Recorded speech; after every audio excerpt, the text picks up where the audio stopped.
Hello. Yeah, so good afternoon.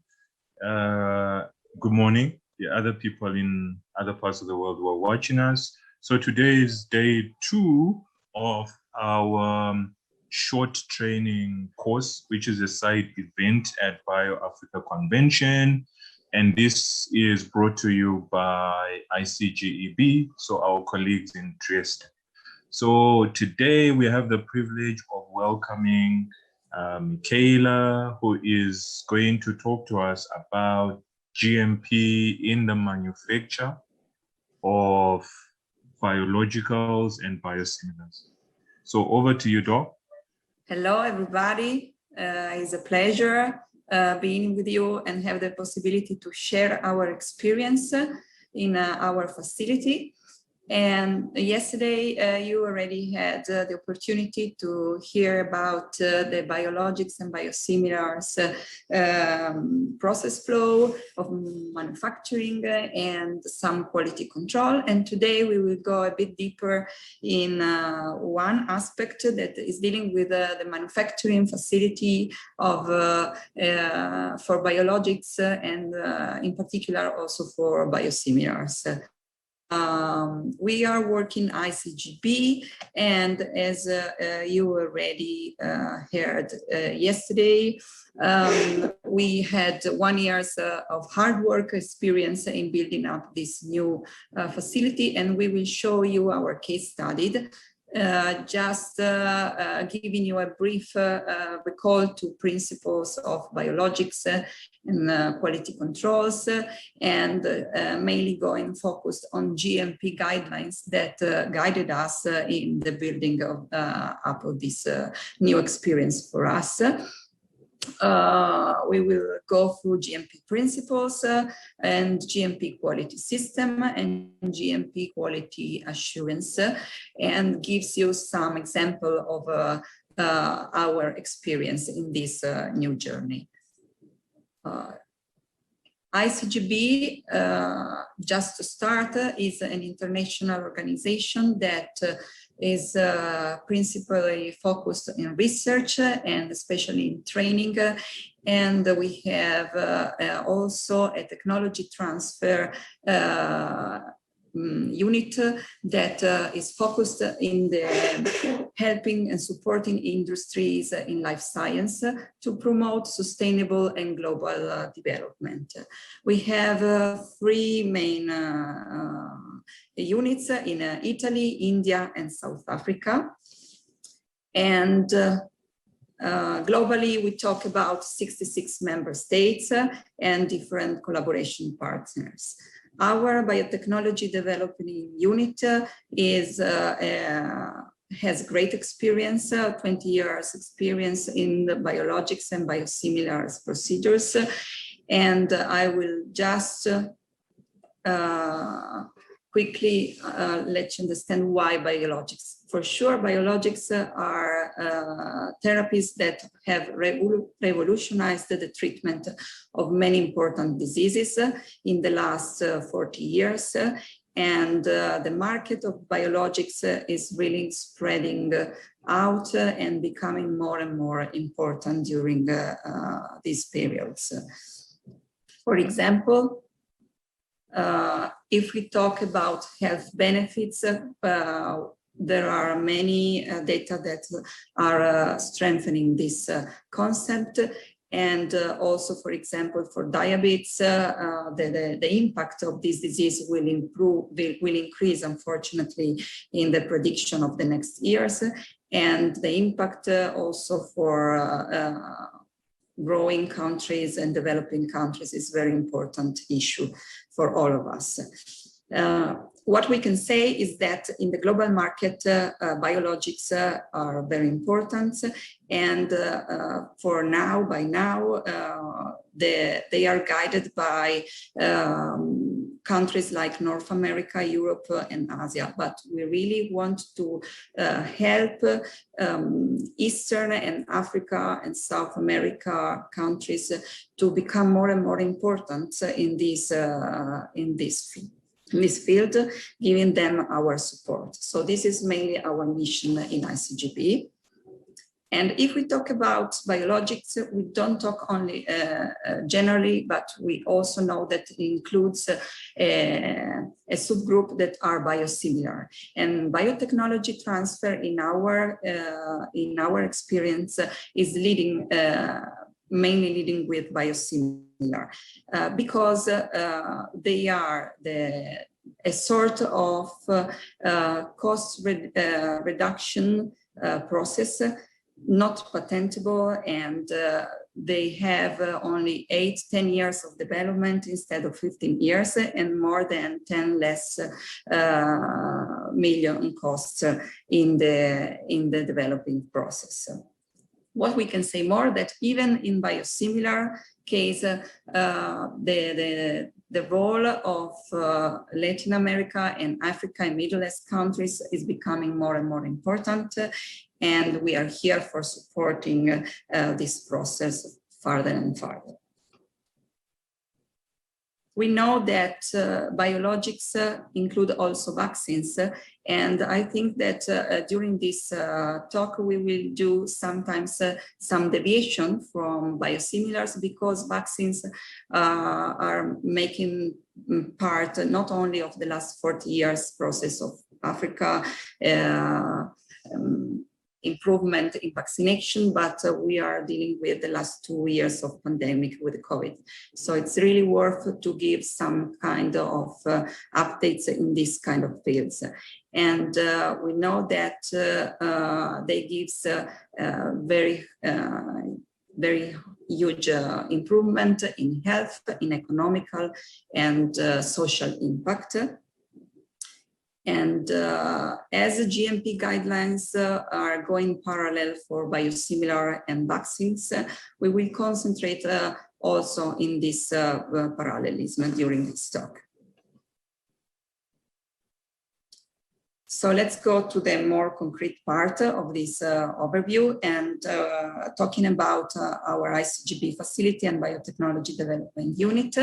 We can say that it's a long story that started more than 20 years ago, and improved a huge panel of technologies regarding different platforms in bacterial, in mammalian, and in yeast, with different products like interferons and growth hormones, growth factor, and erythropoietin. So touching always and dealing always with important diseases that are really protagonists of our needs and contemporary needs.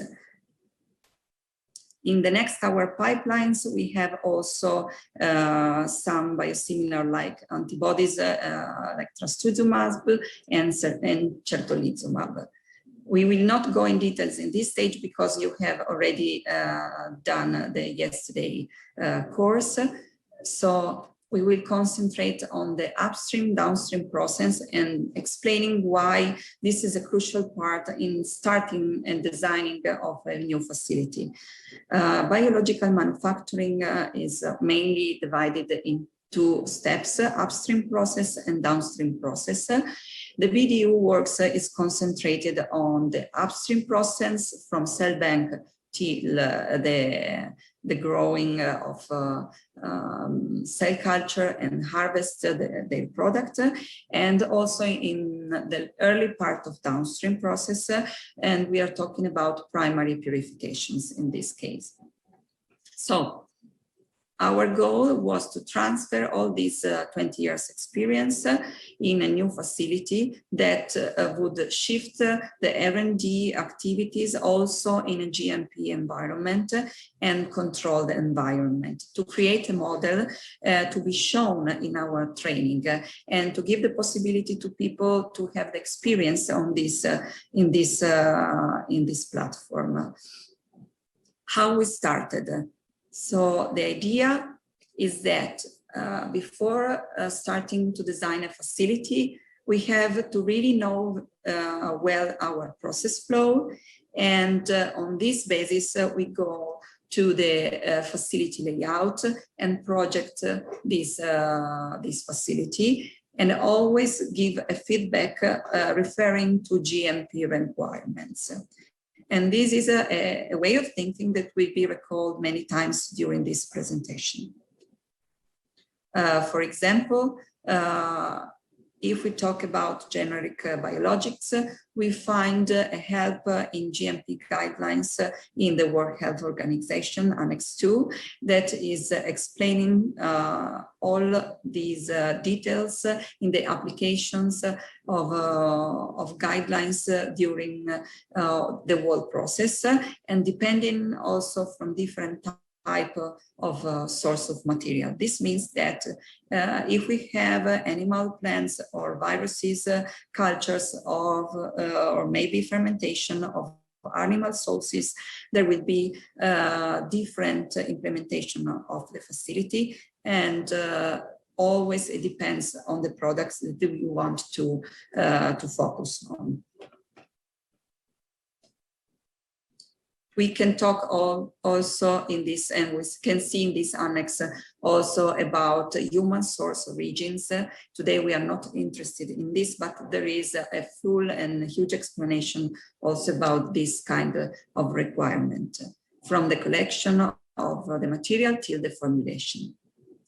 So, going back to the process, there is not only World Health Organization, but there are also relevant ICH guidelines, international harmonizational guidelines that are helping us in defining which are the guidelines to be followed, from the gene part of interest till the master cell bank, and to arrive to the drug substance or drug product production. In our case, we were mainly interested in quality controls because our facility was developed for giving quality controls in GMPs. And so we mainly focused on this. But guidelines that are helping you if you want to spread this knowledge from the early beginning of the manufacturing process till the end. Regarding quality controls, just small tips in the regulatory pathway of biologics and biosimilar could help us in understanding that quality controls roles can vary a bit from biologic or biosimilar activity, because if we talk about biologic, we think about an inverted pyramid in which the chemical quality controls are the early step of a huge amount of documentation that has to be collected to classify and go to the commerce of our drug product. Instead, if we talk about biosimilar, we have a deep knowledge of the originator, biologic product, and in that case, all the quality control referred to the biosimilar has the objective to compare the activity and the physicochemical aspect of the biosimilar to the originator. So in this case, we have a huge amount of quality controls that will allow you to go further in clinical phase. So keeping this in mind, and knowing that the guidelines for biosimilar are mainly focused on quality control, our facility was constructed to be concentrated on the principal analysis and instruments that are needed for quality control for biosimilars. That means going to have the instrumentation to work and understand the compositions, the primary structure, the amino acid composition, the post-translational modification, biological activity, and purity and impurities of our product. All these package refers to an European pharmacopoeia monograph where you can find all the details depending to your product and to your sample. In this case, we can, there is a moment in which we can make a parallelism also with guideline with vaccines, because like for biosimilars, we have Annex 2 of a World Health Organization that gives you main principle for developing facilities for vaccines in there, but also we have some more annexes with minimal requirement for the production and quality control of vaccines, and also for clean rooms for vaccines. And I will give you just some short examples and principal differences in this case. For example, if we think about issues of containment measures, we know that vaccines can have a different origin, and depending on the risk of the vaccines, because some of them are attenuated vaccines, some of them are working with the live organism, we can think about different risk of contamination of personnel also and products. And in this case, we have to think differently also to the facility building that is being constructed. For example, for anthracis or tetany, we have a high level risk, and also for poliomyelitis vaccines, we have high level risk, and so more containment and more strict rules in this facility.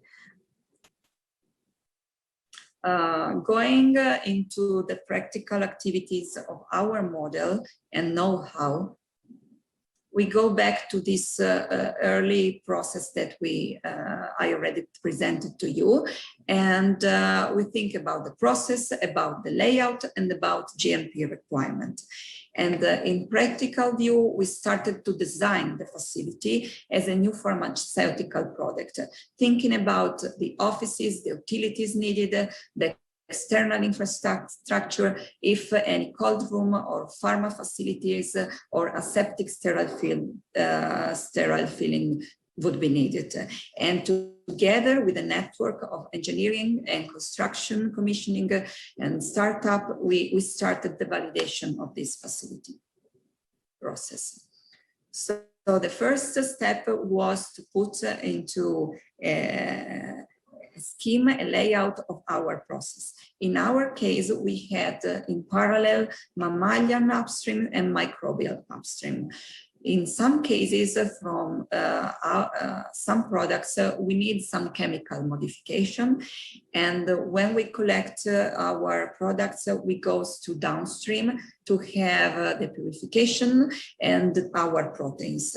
Finally, we have the quality controls that is very important for biosimilar, and it has to go in deeper details also for biological activities.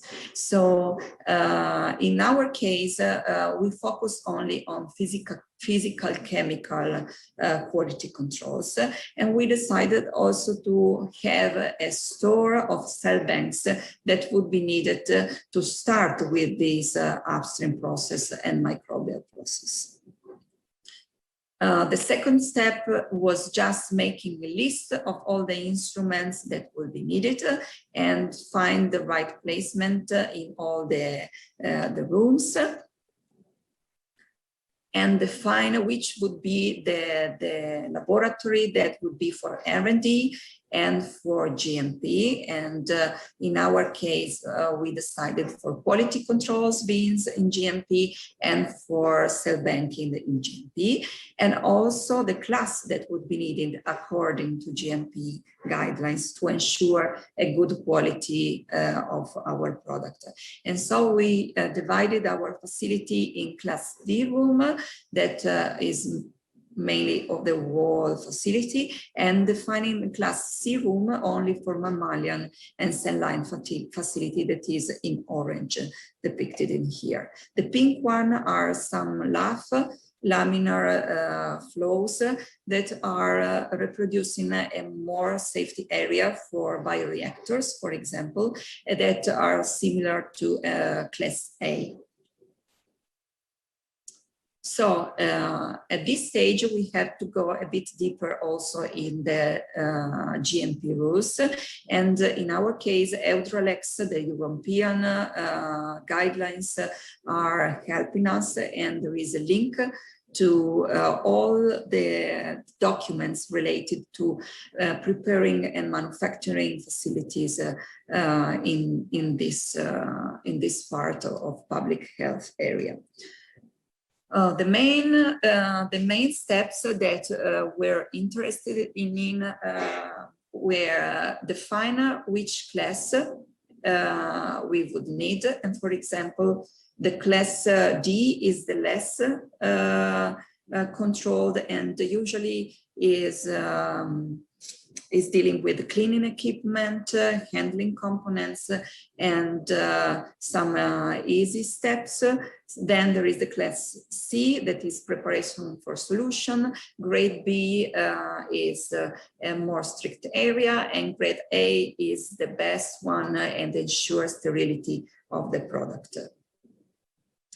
Guidelines gives you also limits for particulates and HVAC system that has a humidity and temperature and air controlled environment in our facility, and also give limits to be respected for particulates arrest or operational. That means that rooms has to be or empty without personnel and working machine, or with ongoing operation, and also microbial limits to be fulfilled. And as you can see in grade A, for example, for sterility activity, you don't have any growth of any kind of microbial in this step. Furthermore, the facility, once there is built up and classified, has to be maintained in good environment, and there are sort of periodic requalification and requirement, and some of them, for example, are the more critical, and this means that periodically you have to think about determination of viable and unviable particles, integrity tests, airflow volume, verification of workplace pressure, and air velocity. So this is a talk about biosimilars, but now we can think also in parallel for vaccines, because the way of thinking is really analogous.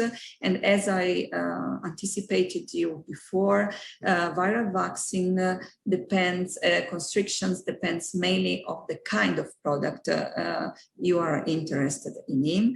And there are special guidelines for vaccines, and also, for example, different needs for positive or negative pressures environment, and depends on the biosafety level of the virus. For example, for inactivated vaccines like poliovirus, or live attenuated like rubella, we need a negative pressure, because the virus doesn't have to have any impact of personnel.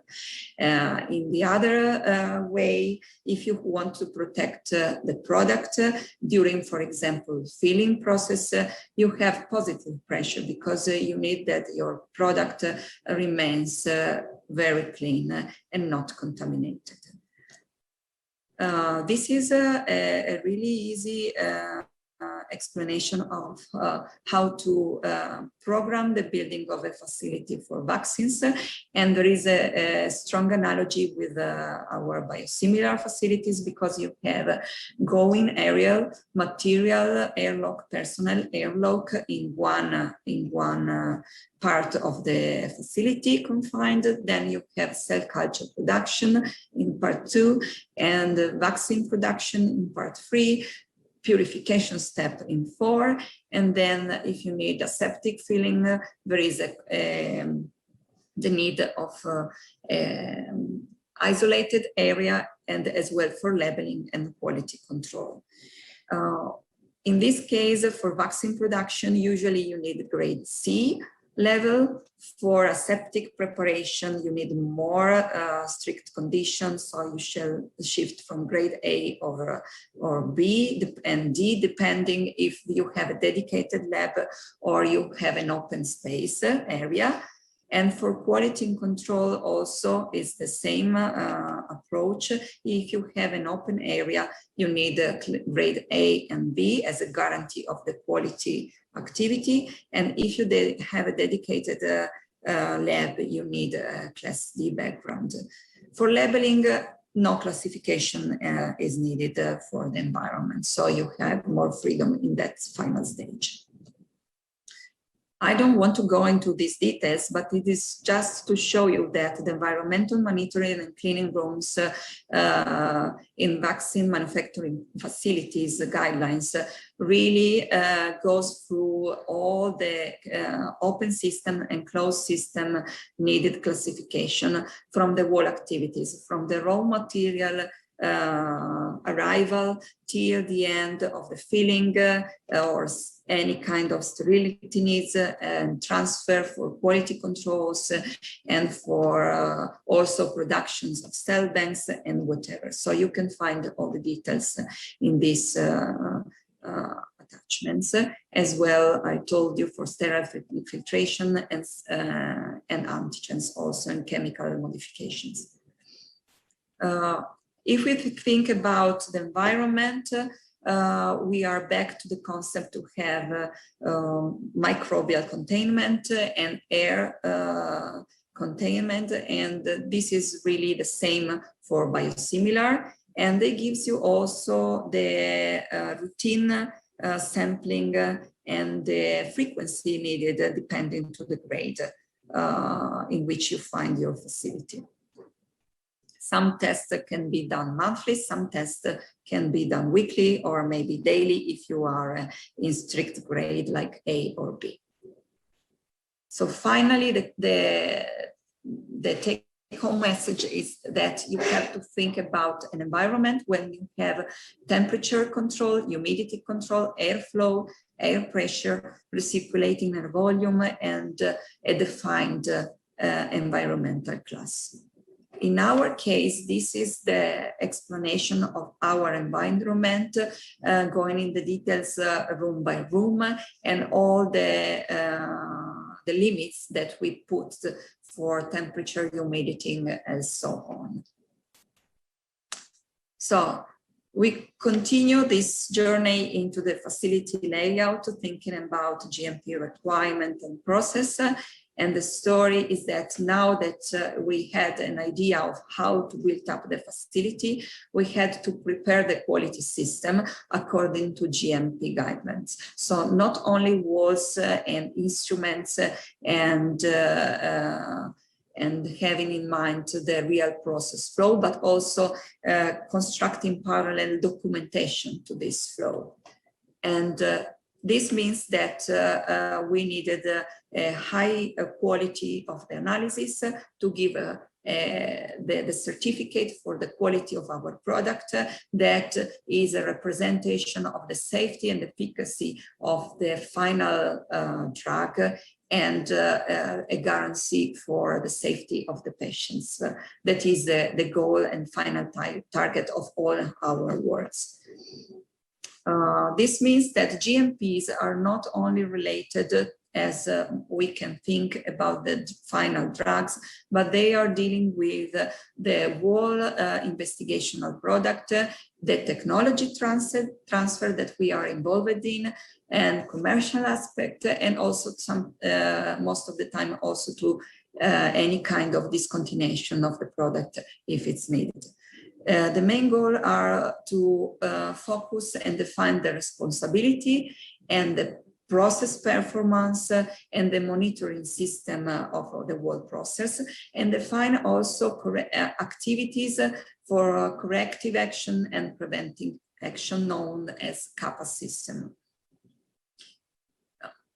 all these processes will be framed in a quality risk activity that always is defining which is the crucial and critical part of our process and define the risk and how to contain the risk and improve all the time the system.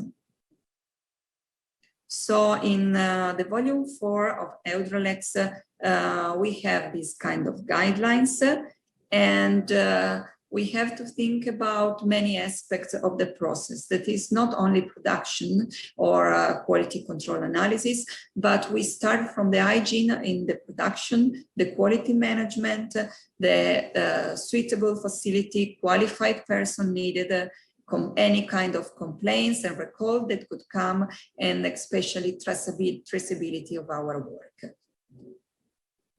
So this is a huge list. I don't want to present all of these parts, but there are basic requirements for medicinal products for humans, where you can find all the documents and PDF for production, quality controls, self-inspection, pharmaceutical system details, and guidelines related.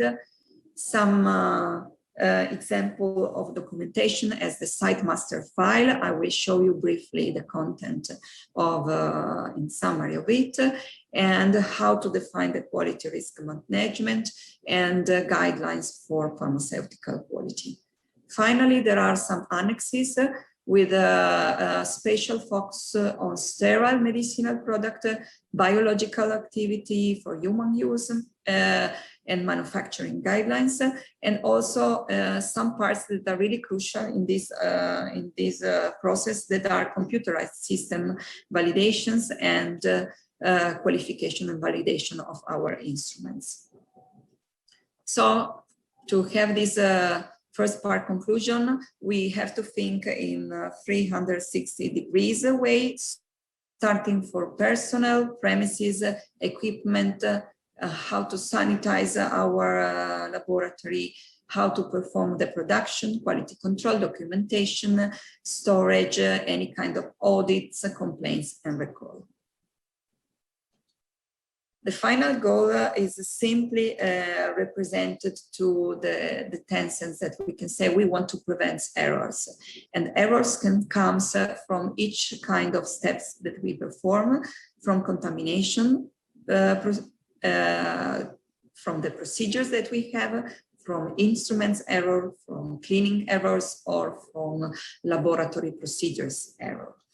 And what we want is to build up a pyramid of general documents from the beginning that describes the quality, then define the company policies, and going deeper further to standard operating procedures, and final to get into details of all our records, test methods, specification, and validation documents. What we can say is that there is a way to optimize the activities in order to arrive to the final goal in a quicker possible way. And this means that during the facility building, you can immediately start to prepare some documentation regarding the facility, the commissioning, and documentations. And it's a good idea if you start to train your personnel, because it will require time for sure to get the habit to work in a different way and to fill documents for the whole process. Also is a good habit to prepare sample analysis workflow, because you need to have the records of reagents and suppliers, risk analysis and quality system. And you can even adjust your process during your facility building according to your needs. And you are still in a plastic and flexible time frame. So you have time to develop it in the best way, and to prepare the documentation to your national regulatory agency, because the whole documentation will be presented together with your procedures and registers and qualified persons, and also your stress test of the sample process. Finally, you will get your inspection from your regulatory agency with possibly and probably some remarks, and they will ask you for remediation plans. And you will have usually a couple of months to think about remediation, to demonstrate your corrective action, and to finally get your authorizations. Regarding the starting documents that we prepared, and this was really our experience, the first question was prepare your site master file, your documents that is presenting your company description, internal services, quality system, suppliers that you are used to work with, and define which are the good quality suppliers within the quality risk philosophy. Some annual reviews of your activities and personnel, define your validation and calibrations operations, and also define your computerized system and how you think to validate your system. A very important and crucial step is not only preparing the facilities, but also thinking about a program of maintenance and management of it. And always having an emergency plan to demonstrate that you are ready to fulfill, like to say, damages, extraordinary events, any kind of unprogrammed issues that you can have to face during your activities. And this is a possibility that is given you, giving documentation and quality controls also.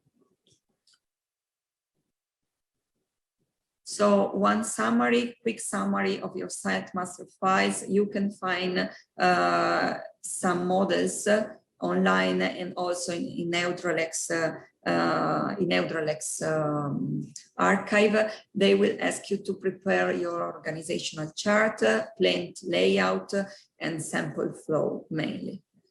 Also to prepare your hierarchy, and if you have any GMP area, and I think that most of you will think about this, you will need to have a qualified person, a quality assurance responsible and a manager for the production, if you have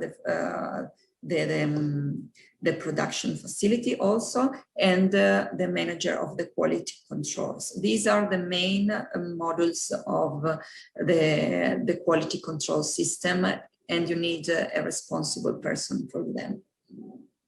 In our case, we have an hybrid model because we still perform research activities, and let's think about GLP-like activities where we have science, we have processes with director or principal investigation activities, and in our ICGEB case, we wanted to give analytical labs environment. So we are in the middle, where we prepare the facility to give a certificate of analysis after quality controls analysis. And for this reason, we also need not only study director or facility management, but also the qualified person and self-inspection and quality assurance environment. So we are a sort of mix of these two main activities, GLP or GMP activities. About the flows, I can show you briefly one example of flows in our building. We have our main layout. We describe our main areas, And then we describe, for example, the personal flow, defining which is the way in and the way out to our building. And there are analogous layouts for sample, getting in and out, clean and dirty glassware, biological and chemical waste. I will not show you everything because of time. And I will skip directly into the quality assurance principle.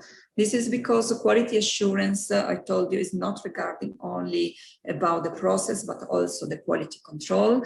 And the quality assurance principles are touching different main aspects regarding audits, so inspections, standard operative procedure, corrective preventing actions, changes, controls, training, and regulatory advice and quality management system.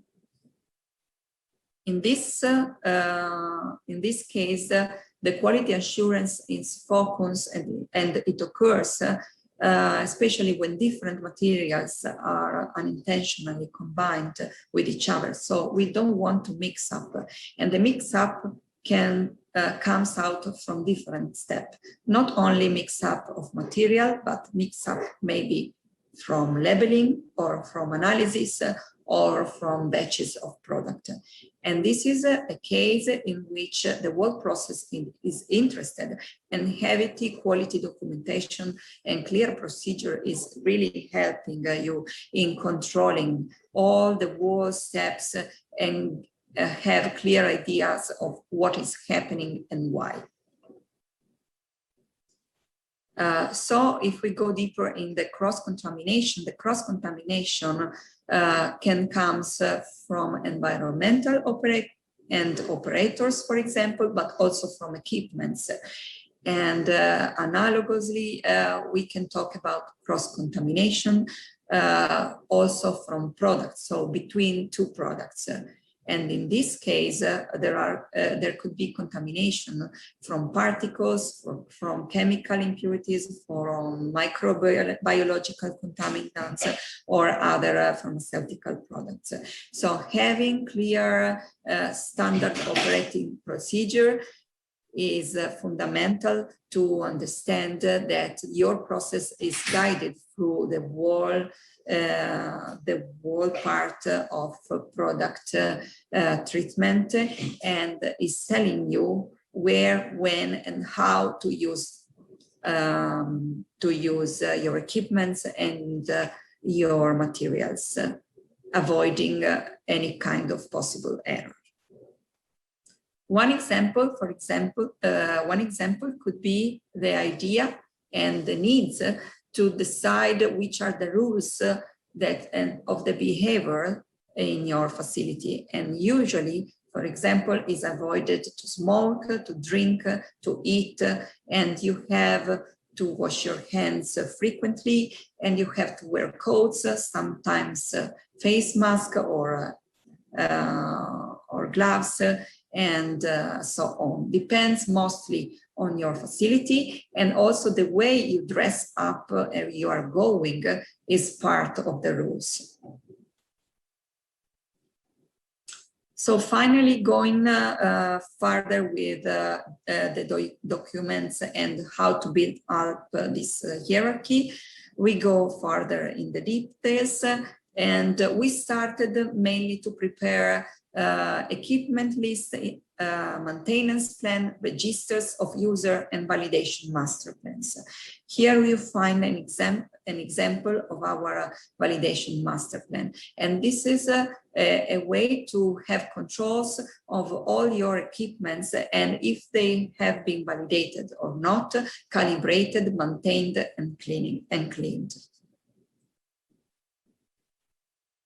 You implement your system also having documented your internal services and external services agreement.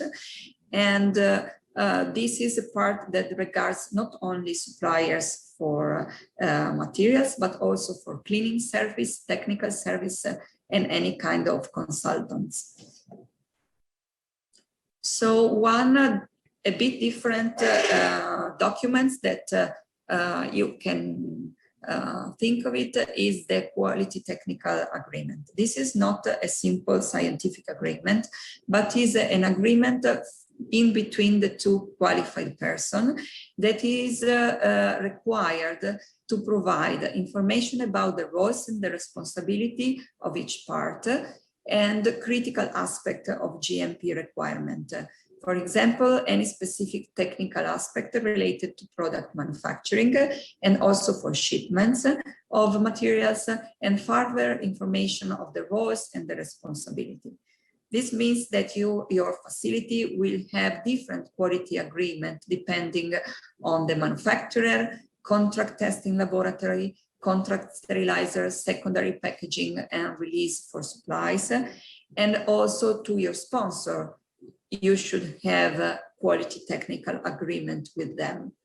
One example is our model in between a company that is require a service of quality control and our facility, where there is a customer, a supplier, and all the roles regarding the shipment and analysis and archive of it are well defined.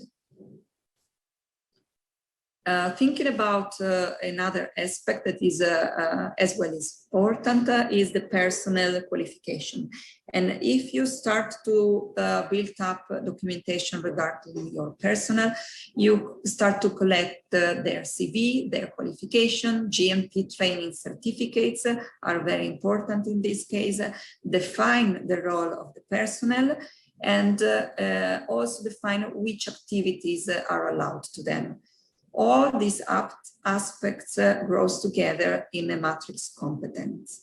That means an Excel file where there could be management aspects or technical aspect, and each personnel is analyzed depending to its capabilities, and giving a hierarchy of the activity that are compulsory, activity that are not allowed, or activity in which a training may be required for special updates or implementation of roles.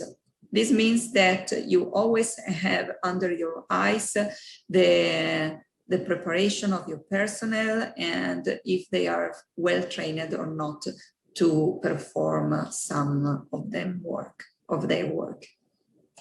Finally, talking about the sample is also a very important part of the definition of the process.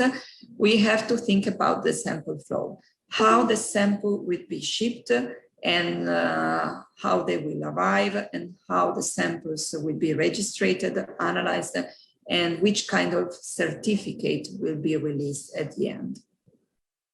This is an example of our workflow. Is something really easy and is split into the arrival of the sample, the acceptance in our facility, the elaboration of our work, and the definition of the analysis that have been done, any kind of verification, and also the final part that is the certificate of the analysis production and the archiving of it and sending of it to the customer.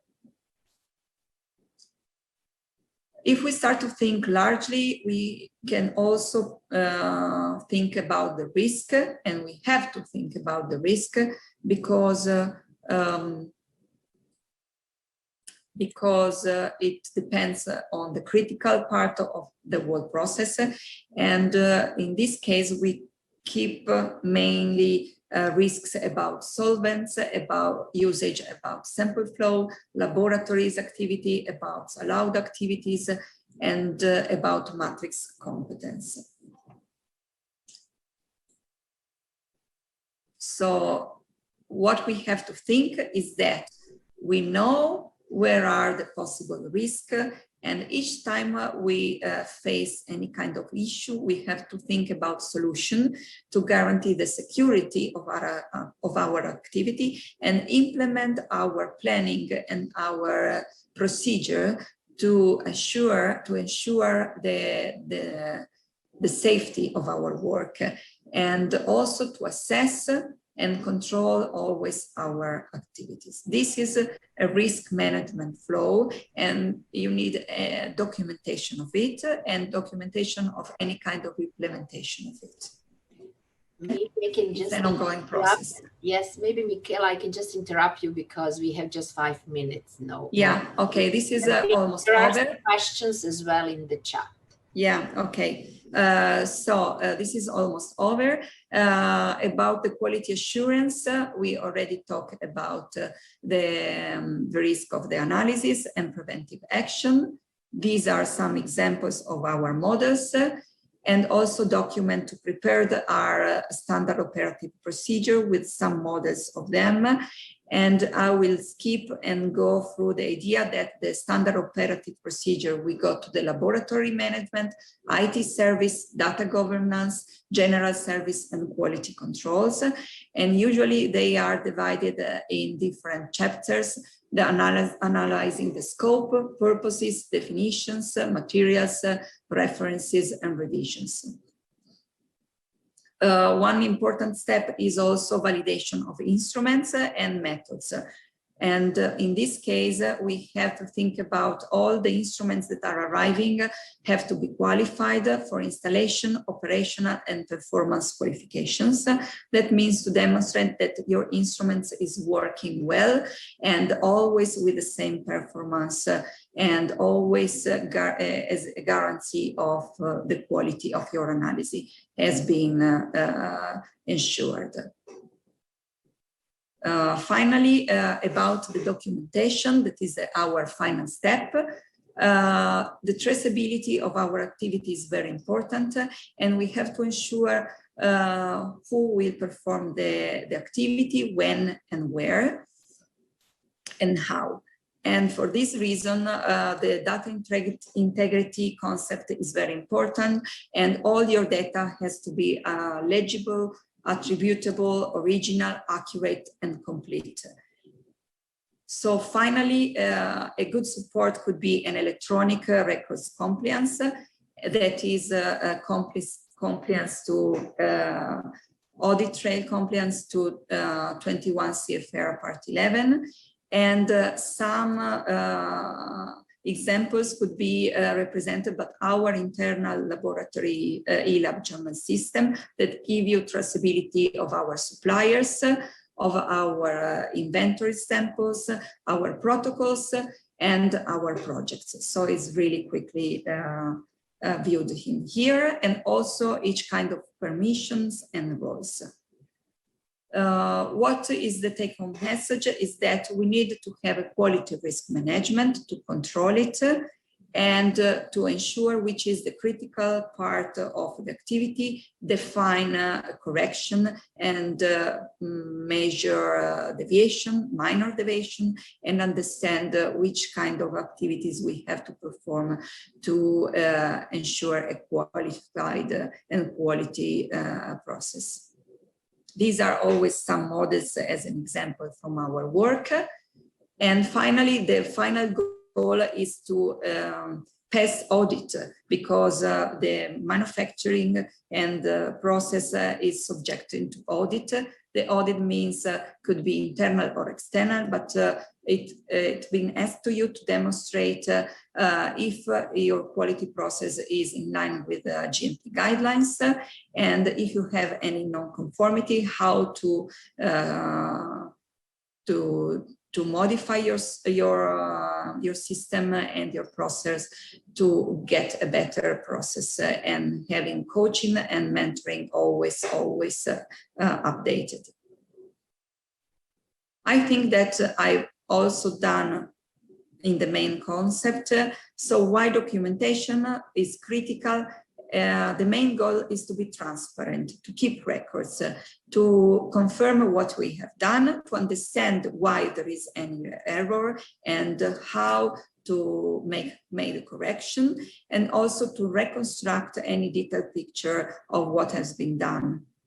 If any kind of, how to say, complaints will be made to your facility. This is just to understand you that we are always talking about the whole process, from production to packaging, controls, release, distribution, and sales. So I think we are at the end of the talk, and what we can say is that it's always the same thing that is repeated during any GMP principle course, is that always try to do what is written and write what you do. This is, I think, the main goal of the quality assurance system, and there is always the aim to be a pillar of product and patient safety, and have a sort of protected process and documentation for any kind of quality audit. I think we are ready to the end, and any kind of question, I would like to thank for sure the world groups and the world BDU, because we are really a good team, and we always try to implement our work and being a model for the developing country, and hope to share our experience with you, because I think all people that are coming to visit and staying in this place can really learn a lot, in not only from technology transfer, but also for the way and how we work in this kind of small model of manufacturing quality controls. Okay, thank you very much, Dr. Terdoslavich, for that. So we have a few questions. I know that some of you out there were not able to post questions, so they sent them through other means. There's a question here. Do you think that one could use a modular or mobile GMP units to produce biosimilars? Because that's probably going to be cheaper than putting brick and mortar. Yeah, I think that producing biosimilar is for sure cheaper. Yeah, using modular. Yes. In our model, we are starting with quality controls, because we already analyzed the process, and we understood that was the safer step to be done for moving from R&D to GMP facility, and this is our first step. Yeah, I think the future. I think Michela's question was like the mobile GMP unit. So whatever we presented here, it was divided in the rooms, like the traditional thing. But the question was if the mobile units can be applied for this chain of production for biologics and biosimilars. And of course it can be, because more modular. Sure. GMP units are available, and this would be a good thing for African reality. We decided to have a fix. We had a building, we had the traditional way of building. We contacted the company who had more experience in that. So for us, it was more applicable to our reality here. Yeah. But yes, of course, modular mobile GMP units could be a good option. Okay, maybe just confirm, so from a power use perspective, biological manufacturing, I guess, would not use as much power as, say, your traditional chemical entity manufacturing, except maybe just for storage purposes. Electricity, you mean the power? Yes. I mean, yeah. Okay, unfortunately, all this, Michela didn't touch a lot of this, like while you are building all this facility, the air has to be constantly filtered. So in order to have your clean rooms, you have to have the same requirements like any pharma company for any pharma chemicals. So biologics or chemicals, no matter what, you need to have a clean room. So for clean rooms, the requirements are more or less always the same, and the filter area, the unit that filter all that area, refrigerating, you have to maintain the same humidity, so humidity in the certain range, the temperature in the certain range, and the number of liters of area that is filtered every hour. So that's the main electricity cost. So it would be more or less the same like in a chemical drug, the pharma company, any pharma company.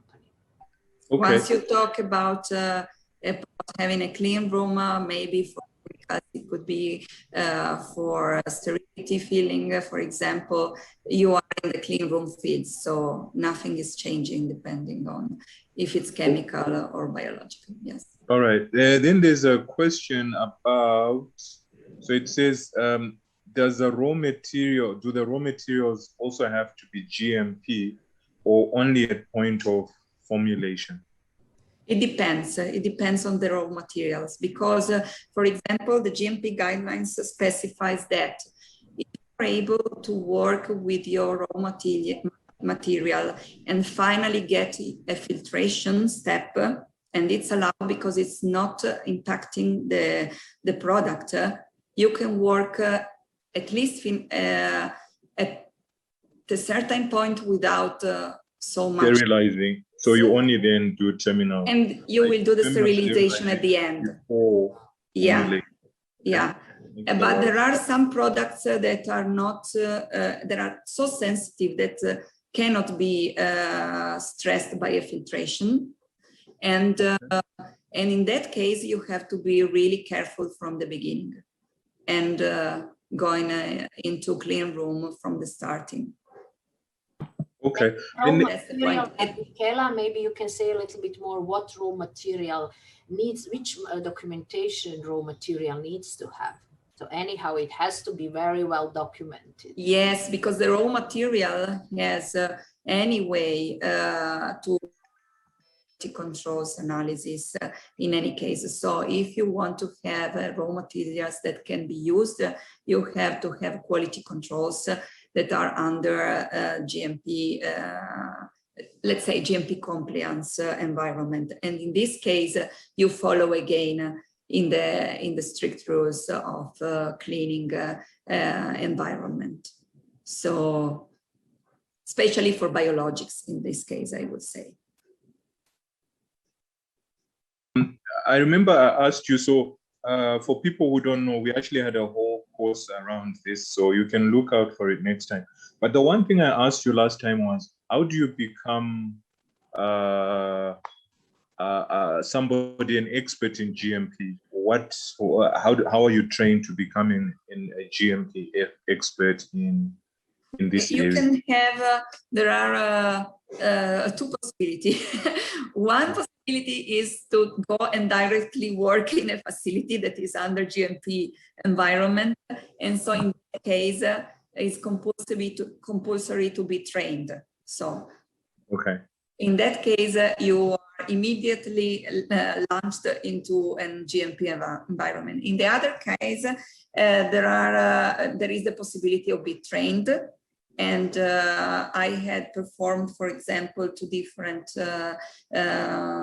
training before coming here. And also there was an implementation with our consultant for GMP training. And he had huge experience and helped us to work and to fulfill all the requirements.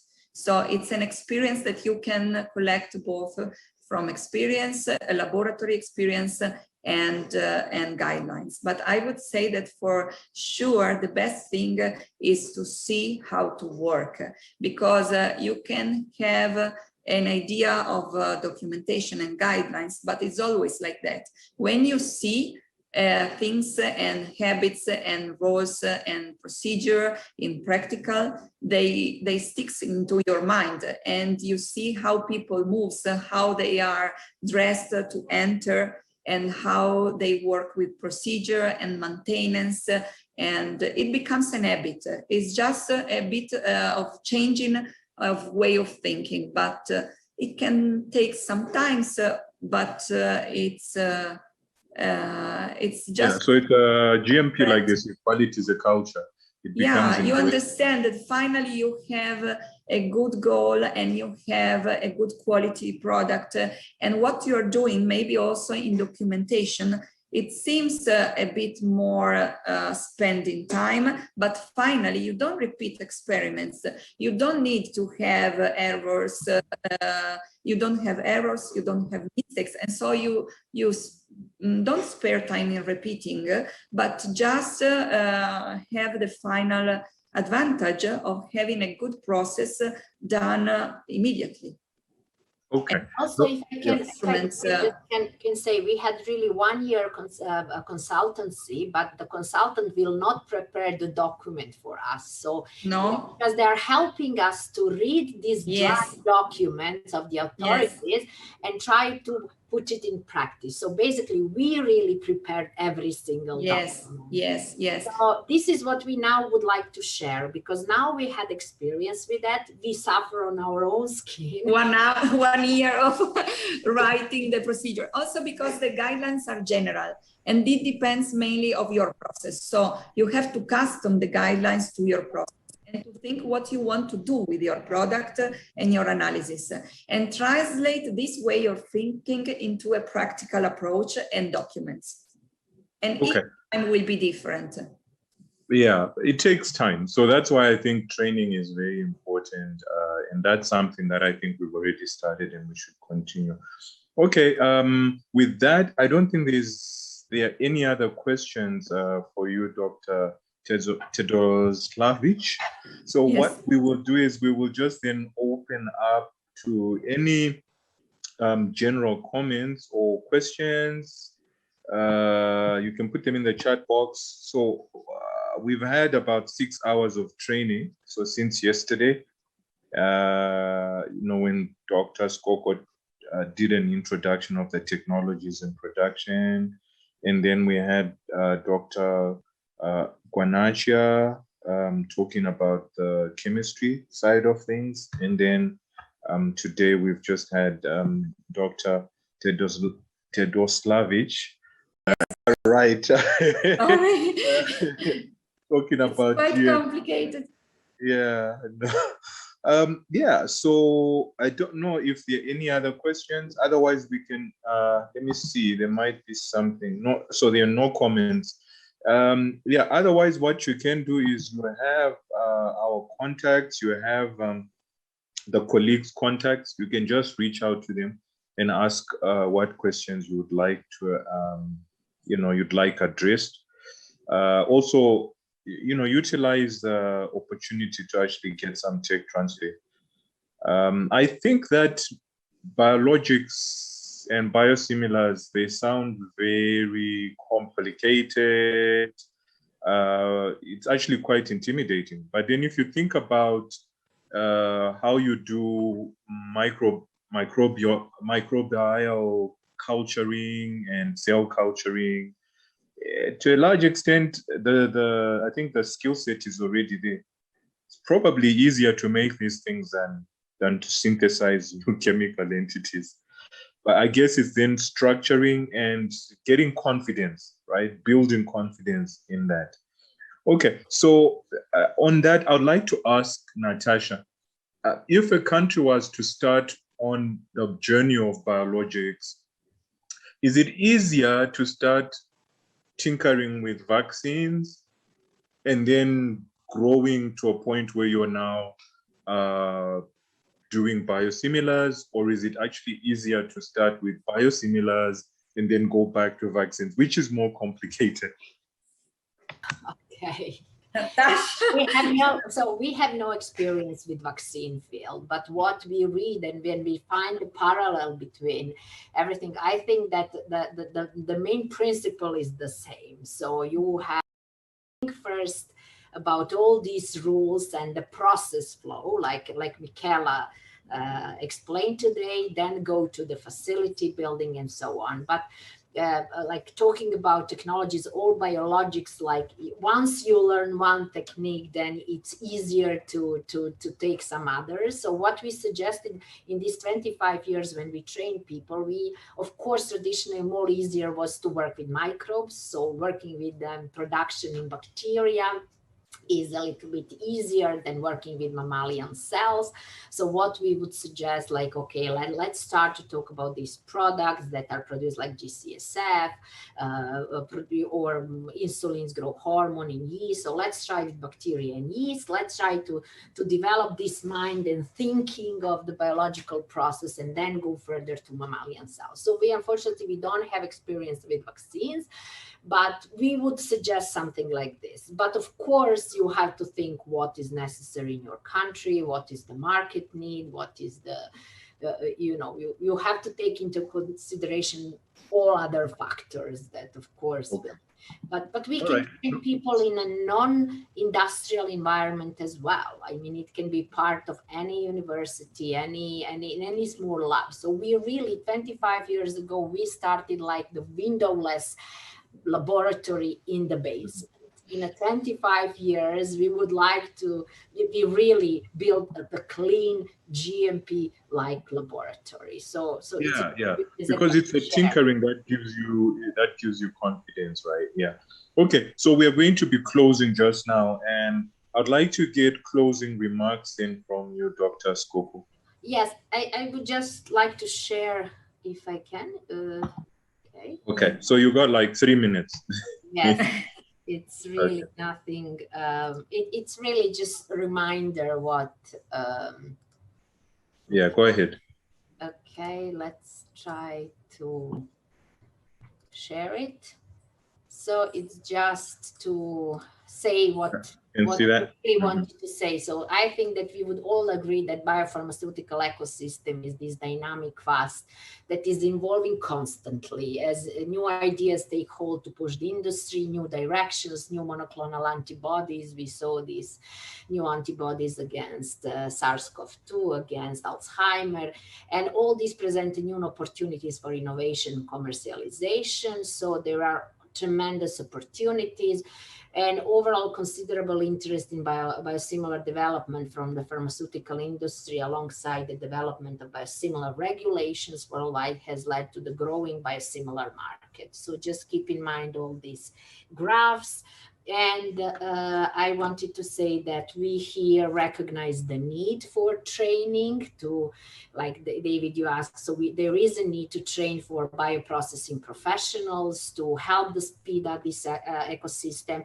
And we really think that the key is transfer of know-how. So even this experience that we gained in the last year immediately came up to our mind, let's share it.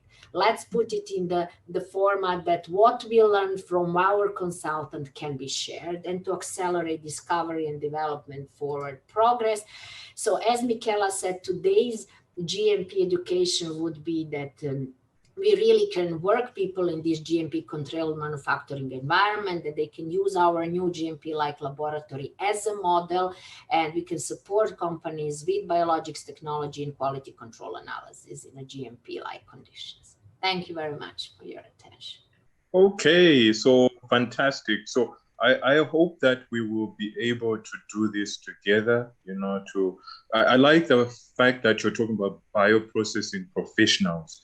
And I think one of the first things we should do is to try and identify who are those people, or who can they be, and also what skill set they need, and then we almost go and we recruit them for these short programs, and of course, get them to practice, even if it's in labs which are not sterile, quite sterile yet, and then move to, So this is really good.